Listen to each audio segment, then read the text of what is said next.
Assalamualaikum warahmatullahi wabarakatuh. Perkenalkan, nama saya Lisna Winnie dengan NIM 2300541016 dari Prodi Perbankan dan Keuangan. Pada kesempatan kali ini, saya akan membahas tentang identitas nasional dan permasalahannya. Hakikatnya, sebagai warga negara yang baik, seharusnya kita mengerti dan memahami arti serta tujuan dan apa saja yang terkandung dalam identitas nasional. Identitas nasional merupakan pengertian dari jati diri suatu bangsa dan negara. Selain itu, pembentukan identitas nasional sendiri telah menjadi ketentuan yang telah disepakati bersama, menjunjung tinggi dan mempertahankan apa yang telah ada dan berusaha memperbaiki segala kesalahan dan kekeliruan di dalam diri suatu bangsa dan negara sudah tidak perlu ditanyakan lagi, terutama di dalam bidang hukum. Seharusnya hal-hal yang seperti ini siapapun orang mengerti serta paham aturan-aturan yang ada di suatu negaranya. Tetapi tidak sedikit orang yang acuh dan tidak peduli, seolah-olah tidak mempermasalahkan kekeliruan yang terjadi di negaranya. Dan yang paling memprihatinkan, seolah-olah masyarakat membiarkan dan bisa dikatakan mendukung pernyataan tersebut dapat dibenarkan dan dilihat dari sikap dan tanggapan masyarakat dari kekeliruan di bidang hukum di dalam negara tercinta ini. Maka dari itu, identitas nasional sangatlah penting untuk dipelajari sehingga diterapkan pada kehidupan sehari-hari agar masyarakat di negara tercinta ini dapat mengubah dan memperbaiki segala kekeliruan yang terjadi, menjadikan negara tercinta ini lebih baik lagi dari sebelumnya. Bukanlah orang lain tetapi kita sendiri sebagai masyarakat yang ada di negara dan bangsa ini yang dapat mengubah segala kekeliruan yang terjadi. Pengertian identitas nasional. Identitas sendiri memiliki arti sebagai ciri yang dimiliki setiap pihak yang dimaksud, sebagaimana suatu pembeda atau pembanding dengan pihak yang lain. Sedangkan nasional atau nasionalisme memiliki arti suatu paham yang berpendapat bahwa kesetiaan tertinggi individu harus diserahkan kepada negara kebangsaan. Identitas nasional adalah kepribadian nasional atau jati diri nasional yang dimiliki suatu bangsa yang membedakan bangsa satu dengan bangsa yang lainnya.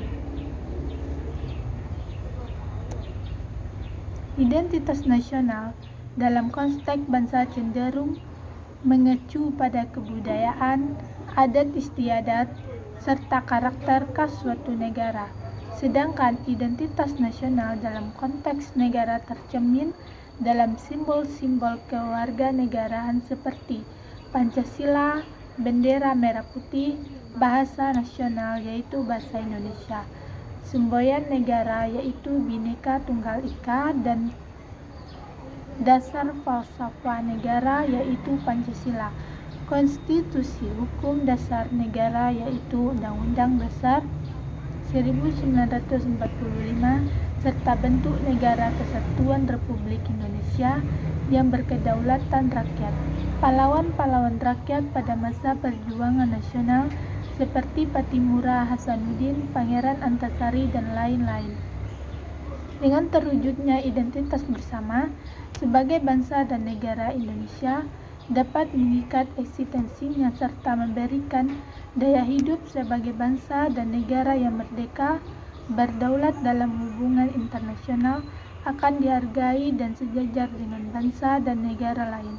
Identitas bersama itu juga dapat menunjukkan jati diri serta kepribadiannya, rasa solidaritas sosial, kebersamaan sebagai kelompok dapat mendukung upaya mengisi kemerdekaan dengan identitas bersama. Itu juga dapat memberikan motivasi untuk mencapai kejayaan bangsa dan negara di masa depan. Identitas nasional merupakan suatu konsep kebangsaan yang tidak pernah ada pada dan sebelumnya. Perlu dirumuskan oleh suku-suku tersebut. Istilah identitas nasional secara terminologis adalah suatu ciri yang dimiliki oleh suatu bangsa yang secara fisiologis membedakan bangsa tersebut dengan bangsa lain. Eksistensi suatu bangsa pada era globalisasi yang sangat kuat, terutama karena pengaruh kekuasaan internasional. Ciri khas suatu bangsa yang merupakan lokal genius dalam menghadapi pengaruh budaya asing akan menghadapi challenge dan respons. Jika challenge cukup besar sementara respon kecil, maka bangsa tersebut akan punah, dan hal ini sebagaimana terjadi pada bangsa aborigin di Australia dan bangsa India di Amerika. Namun demikian, jika challenge kecil sementara respon besar, maka bangsa tersebut tidak akan berkembang menjadi bangsa yang kreatif. Oleh karena itu, agar bangsa Indonesia tetap eksis dalam menghadapi globalisasi, maka harus tetap meletakkan jati diri dan identitas nasional yang merupakan kepribadian bangsa Indonesia sebagai dasar perkembangan kreativitas budaya globalisasi, sebagaimana terjadi di berbagai negara di dunia. Justru dalam era globalisasi dengan penuh tantangan, mencenderung menghancurkan nasionalisme, muncullah kebangkitan kembali kesadaran nasional.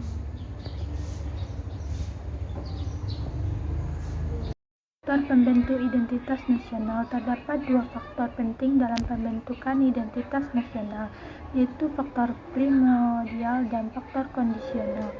Faktor primordial atau faktor objektif adalah faktor bawaan yang bersifat alamiah yang melekat pada bangsa tersebut seperti geografi, ekologi, dan demografi. Kondisi geografis ekologis yang membentuk Indonesia sebagai wilayah kepulauan yang beriklim tropis dan terletak di persimpangan jalan komunikasi antara wilayah dunia di Asia Tenggara, ikut mempengaruhi perkembangan kehidupan demografis, ekonomis, sosial, dan kultural bangsa Indonesia. Sedangkan faktor kondisional atau faktor subjektif adalah keadaan yang mempengaruhi terbentuknya identitas nasional. Faktor subjektif meliputi faktor historis, sosial, politik, dan kebudayaan yang dimiliki bangsa Indonesia. Faktor historis ini mempengaruhi proses pembentukan masyarakat dan bangsa Indonesia beserta identitasnya melalui interaksi berbagai faktor yang terlibat di dalamnya. Hasil dari interaksi dari berbagai faktor tersebut. Selain itu, terdapat faktor lain, yaitu faktor sakral yang dapat berupa kesamaan agama yang dipeluk masyarakat atau ideologi kontriner yang diakui oleh masyarakat yang bersangkutan. Agama dan ideologi merupakan faktor sakral yang dapat membantu bangsa negara. Faktor sakral ikut menyumbang terbentuknya satu nasionalitas baru. Negara Indonesia diikat oleh kesamaan ideologi Pancasila. Tokoh kepemimpinan dari para tokoh yang disegani dan dihormati oleh masyarakat dapat pula menjadi faktor yang menyatukan bangsa negara. Pemimpin di beberapa negara dianggap sebagai penyambung lidah rakyat, pemersatu rakyat, dan simbol pemersatu bangsa yang bersangkutan. Contohnya Soekarno di Indonesia, Nelson Mandela di Afrika Selatan, Mahatma Gandhi di India, dan Tito di Yugoslavia. Prinsip kesediaan warga bangsa tersebut dalam perbedaan, unity in diversity, juga menjadi faktor pembentuk identitas nasional. Yang disebut bersatu dalam perbedaan adalah kesediaan warga bangsa untuk setia pada lembaga yang disebut negara dan pemerintahnya tanpa menghilangkan keterikatannya pada suku, bangsa, adat, ras, agamanya. Sesungguhnya warga bangsa memiliki kesetiaan ganda, multi loyalitas. Warga setia pada identitas primordialnya, dan warga juga memiliki kesetiaan pada pemerintah dan negara. Namun mereka menunjukkan kesetiaan yang lebih besar pada kebersamaan yang terwujud dalam bangsa negara di bawah satu pemerintahan yang sah. Mereka sepakat untuk hidup bersama di bawah satu bangsa meskipun berbeda latar belakang. Oleh karena itu, setiap warga negara perlu memiliki kesadaran akan arti pentingnya penghargaan terhadap suatu identitas bersama yang tujuannya adalah menegakkan Bhinneka Tunggal Ika atau kesatuan dalam perbedaan, unity in diversity, subtilitas yang didasarkan pada kesatuan civility. Bagaimana upaya mengatasi krisis identitas nasional di kalangan remaja? Beberapa hal yang bisa Anda lakukan untuk mengatasi krisis identitas pada remaja seperti berikut ini. Hindari pikiran yang membuat anak stres, bantu anak untuk menentukan hal yang ia sukai, berikan pertanyaan dibanding tuntutan, biasakan untuk mengambil keputusan bersama. Dan sikap Indonesia yang kurang tegas dan tanggap menghasilkan lepasnya kedua pulau tersebut dari pangkuan Indonesia. Tentu Indonesia tidak rela Ambalat jatuh ke tangan Malaysia, karena bukan tidak mungkin akan menyusul penguasaan wilayah Indonesia oleh negara tetangga terhadap pulau-pulau kecil yang wilayah perairannya yang diperkirakan mencapai 92 buah pulau kecil perbatasan.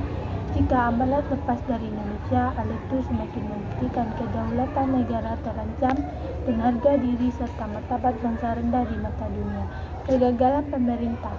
Kasus Ambalat muncul seiring dengan lepasnya Sipadan Linggitan lewat Mahkamah Internasional tahun 2002. Kasus ini sebagai bukti kegagalan pemerintah dalam memberikan perhatian yang serius terhadap pulau-pulau kecil perbatasan dan wilayah perairan di dalamnya. Berdasarkan daftar koordinat geografis titik-titik garis pangkal kepulauan Indonesia telah diundangkan pada Peraturan Nomor 38 Tahun 2002 terhadap 183 titik dasar TD dan lebih dari 50% TD berada di pulau-pulau kecil atau berjumlah sekitar 92 pulau kecil dari 92 pulau-pulau kecil terluar. PPKT terdapat sekitar 88 pulau yang berbatasan langsung dengan negara tetangga. Berdasarkan data DKP, 21 pulau berbatasan dengan Malaysia, 25 dengan Australia, 12 dengan Filipina, 11 dengan India, 7 dengan Palau, 5 dengan Timor Leste, 4 dengan Singapura, 2 dengan Vietnam, dan 1 dengan Papua New Guinea. Sebanyak 50% berpendudukan dengan luas wilayah 0,02 km, sisanya belum berpenduduk. Pulau-pulau tersebut mempunyai nilai strategis bagi eksistensi dan kedaulatan bangsa Indonesia, sekaligus juga merupakan sumber baru pertumbuhan ekonomi bangsa. Terdapat 3 fungsi penting PPKT tersebut. Pertama, sebagai fungsi pertahanan keamanan, PPKT memiliki peran penting keluar masuknya orang-orang dan barang, praktik-praktik penyelundupan senjata, barang-barang ilegal, obat-obatan terlarang, pemasukan uang dolar palsu, perdagangan wanita, pembajakan, pencurian hasil laut, dan menjadi lalu lintas kapal-kapal asing. Contoh, Pulau Miagas dan Palmas yang sampai kini masih dipersoalkan Filipina. Kedua, sebagai fungsi ekonomi.